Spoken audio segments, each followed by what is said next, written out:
Welcome to teachers empire. आज की इस वीडियो लेक्चर में हम फिर से डिस्कस करेंगे उत्तराखंड एलटी लेक्चरर इंग्लिश के कुछ क्वेश्चंस को जो कि इम्पोर्टेंट होंगे आपके आने वाले उत्तराखंड में एलटी और लेक्चरर के एग्ज़ाम के लिए।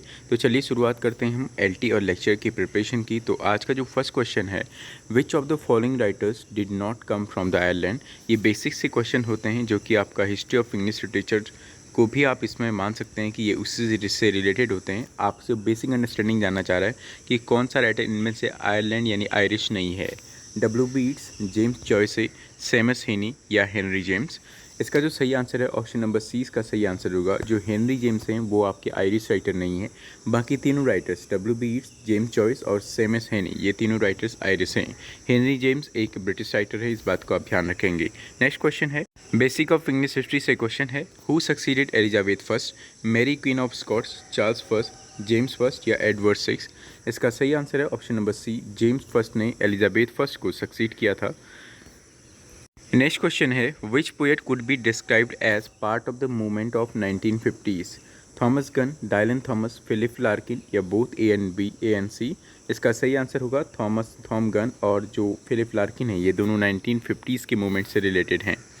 नेक्स्ट क्वेश्चन है, the term for the reaction against corruption in the Catholic church was known as. यानी हम उस टर्म को किस नाम से जानते हैं जो कि रिएक्शन था करप्शन के अगेंस्ट और कैथोलिक चर्च में जो था उसको हम लोग किस नाम से जानते हैं। The Protestant revolution, the Protestant reformation, the Protestant restoration या द प्रोटेस्टेंट रिजोल्यूशन। इसका सही आंसर है उसे हम लोग द प्रोटेस्टेंट रिफॉर्मेशन के नाम से जानते हैं। नेक्स्ट क्वेश्चन है question number 33, What is the name for a shift in tone for or meaning of a sonnet?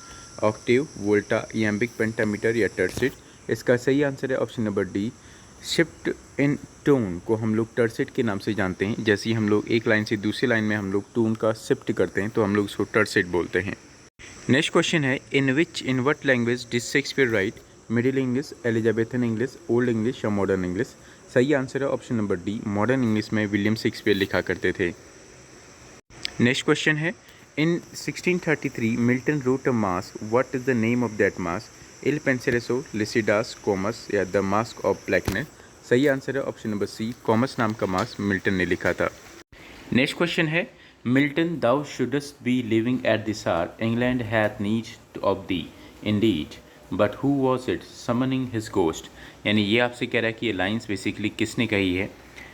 Milton thou shouldst be living at this hour बहुत ही फेमस लाइन है, repeatedly पूछी जाती है एग्जाम्स में। Horatio हर्डवर्ड ने, विलियम ब्लेक ने, विलियम वर्ड्सवर्थ ने या जॉन कीट्स ने। सही आंसर है विलियम वर्ड्सवर्थ ने लाइन कही है, Milton thou shouldst be living at this hour. Next question है, who is the main protagonist of Paradise Lost. Satan, Adam, Eve या गॉड। तो जो मेन प्रोटैगनिस्ट था पैराडाइज लॉस्ट का वो था आपका सैटन। ऑप्शन नंबर ए इसका सही आंसर है। नेक्स्ट क्वेश्चन है, Who is considered as the model of the people during the Renaissance? Greek and Australian, Roman and French, Roman and Greek and French and Greek।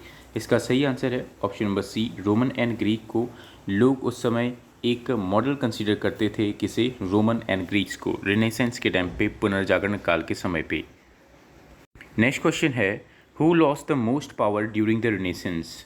Italian merchants, Catholic church, black people, king and queen of Spain. अगर आपने history of English literature का basic भी पढ़ा है तो आपको पता होगा जो सबसे ज़्यादा जो पावर लॉस हुई थी रिनेसेंस के टाइम पे वो कैथोलिक चर्च की पावर लॉस हुई थी। और अभी हमने प्रोटेस्टेंट रिफॉर्मेशन के बारे में भी पीछे वाले क्वेश्चन में पढ़ा था। Next question, who translated the new testament into German for the first time. पहली बार न्यू टेस्टामेंट को किसने ट्रांसलेट किया था जर्मन में। पोलिजेंडेलो, सर्वेंटिस, मार्टिन लूथर, अलेक्जेंडर सिक्स। इसका सही आंसर है मार्टिन लूथर ने पहली बार न्यू टेस्टामेंट को ट्रांसलेट किया था जर्मन से। Next question, the father of humanism watch. Father of humanism हम किसे कहते हैं। ऑप्शंस आपको दिए गए हैं, पेट्रार्च, दांते, बकैसियो या पिलुडा मिराडोला। इसका सही आंसर है ऑप्शन नंबर ए, पेट्रार्च को हम लोग फादर ऑफ ह्यूमनिज्म कहा जाता है। Father of humanism, father of AC और फादर ऑफ हिस्टोरिकल नोवेल्स, ये तीन टर्म बहुत ही इंपॉर्टेंट हैं किसी भी एग्जाम के लिए। नेक्स्ट क्वेश्चन है, who wrote the poem requiem. Important poem है आपका उत्तराखंड लेक्चरर के पर्सपेक्टिव से, वो बात अलग है, ये आपके सिलेबस में प्रिस्क्राइब नहीं है लेकिन पूछा जाता है question. Who wrote the poem requiem? R.L. Stevenson, William Shakespeare, Samuel Johnson या जॉन मिल्टन। कुछ फेमस वर्क होते हैं जो रिपीटेडली एग्जाम्स में पूछे ही जाते हैं। इसका सही आंसर है R.L. स्टीवेंसन ने ये पोएम लिखी थी, रिक्वेम।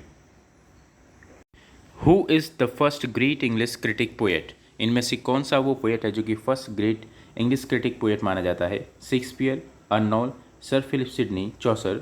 सही आंसर है option number C, Sir Philip Sidney को इंग्लिश क्रिटिक पोएट माना जाता है। Next question, what was restored in 1660?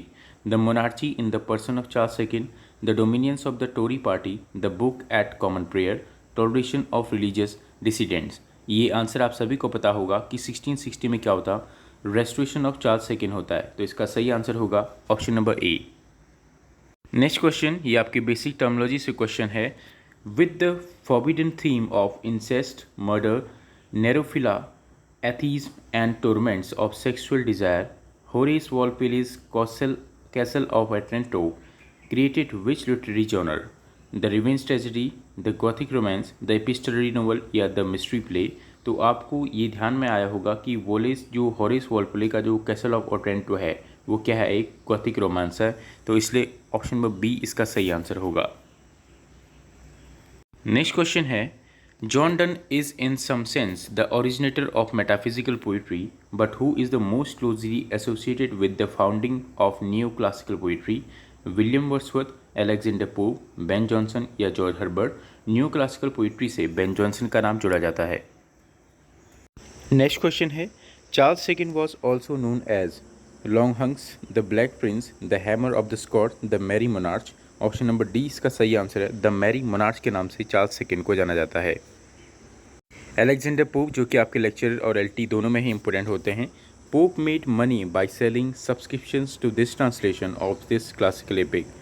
N essay on the man, the Odyssey, the Iliad and the Aeneid. इसका सही आंसर है, द इलियाड को बेच के पोप ने अपना क्या कमाया था?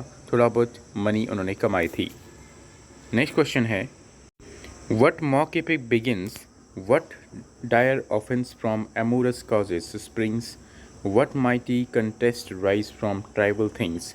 ये लाइन्स, इन लाइनों से कौन सा एपिक स्टार्ट होता है? कौन सी lines? What dire offence from amorous causes springs. इसका सही आंसर है ऑप्शन नंबर बी, आपको दिख रहा होगा जो पोप का जो रेप ऑफ द लॉक है वो इसका सही आंसर है। इसको आप ध्यान रखिएगा इन लाइन्स को, what dire offence from amorous causes springs.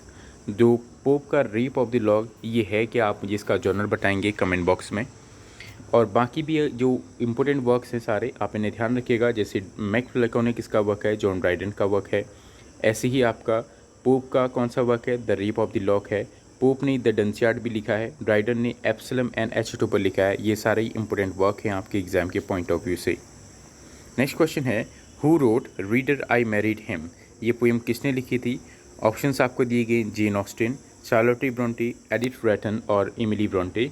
ये यूसेट की तैयारी करने वालों के लिए इंपॉर्टेंट क्वेश्चन है। ये जो पोएम थी चार्लोटे ब्रोंटे ने लिखी थी। क्वेश्चन है, रिपीटेड क्वेश्चन है, अक्सर पूछा जाता है। In which work do you read beauty is truth and truth is beauty?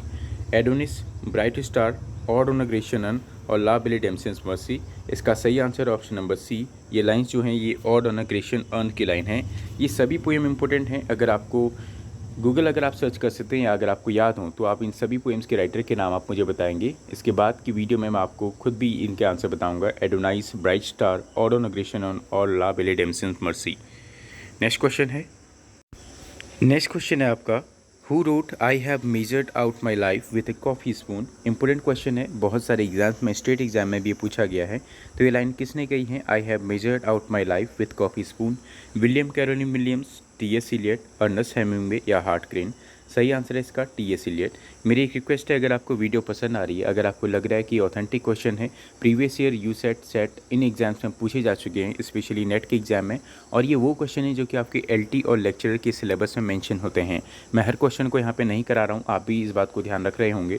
तो आप वीडियो को आप लाइक करेंगे, जिस हिसाब से आप लाइक करेंगे उसी हिसाब से मेरी नेक्स्ट वीडियो भी आपके लिए आएगी, ठीक है। और आप ये बात जानते हैं कि शिक्षण एक त्रिध्रुवीय प्रक्रिया है, जिसमें शिक्षक, शिक्षार्थी और शिक्षण सहायक सामग्री का एक महत्वपूर्ण योगदान रहता है। तो शिक्षण सहायक सामग्री और शिक्षक तो मैं हूँ ही, लेकिन आपने अपनी उपस्थिति दर्ज करानी है वीडियो में लाइक और कमेंट करके, तब जाके ये शिक्षण की प्रक्रिया पूरी हो पाएगी। नेक्स्ट और लास्ट क्वेश्चन की ओर बढ़ता हूँ। लास्ट क्वेश्चन आपके सामने है, a tale of two cities by Charles Dickens involves which two city. ये मैं जानता हूँ चार्ल्स डिकेंस आपके लेक्चर के सिलेबस में नहीं है, लेकिन ये एलटी के लिए इंपॉर्टेंट हो जाते हैं। तो अ टेल ऑफ टू सिटीज़ में, जो कि चार्ल्स डिकेंस ने लिखा है, ये एक नोवेल है। तो इसमें किन दो सिटीज़ की बात हुई है? London and Rome, Paris and Rome, London and Paris, या बर्लिन एंड लंदन? इसका सही आंसर है लंदन एंड पेरिस की बात हुई है चार्ल्स डिकेंस के a tale of two cities में। नेक्स्ट क्वेश्चन है आपके सामने, what are the names of the two feuding families in Romeo and Juliet. Romeo and Juliet किसका वर्क है आप जानते हैं, इसलिए इंपॉर्टेंट हो जाता है। तो Capulet and Montague, Breslow and Flesher, Fuch and Godsight, Dowson on Hurley. इसका सही आंसर है कैपुलेट एंड मोंटेग्ने, इसका सही आंसर है, जो रोमियो एंड जूलियट में दो फैमिलीज आपको देखने को मिलती हैं। Thanks for watching this video, do like and subscribe. और जैसे भी आप तक ये चैनल पहुंचा, सब्सक्राइब आप जरूर करेंगे। वीडियो को स्क्रीन को छोटा करके आप लाइक करके फिर आप अपना काम कर सकते हैं। Thanks for watching this video, thank you.